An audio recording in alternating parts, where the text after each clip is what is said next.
The key moment came for me when there was a charity match played in the Barossa Valley, which is a wine-growing region north of Adelaide, and it was a fundraiser for the late David Hooks' charity.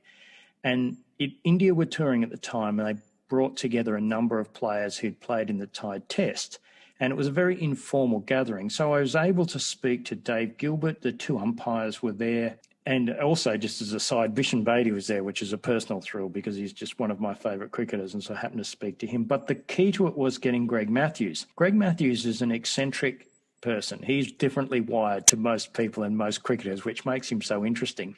But he's also quite reluctant to speak. He's not easy to get him to talk. You don't often see him interviewed and so forth, even though when he does, he's so interesting. But in that informal setting, I was able to get to him.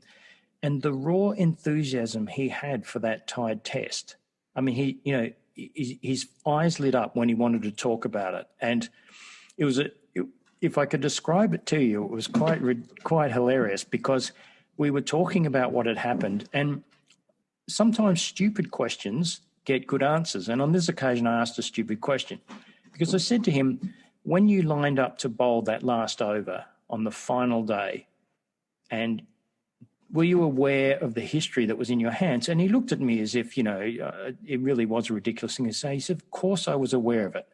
Of course I knew standing up there exactly what the moment was.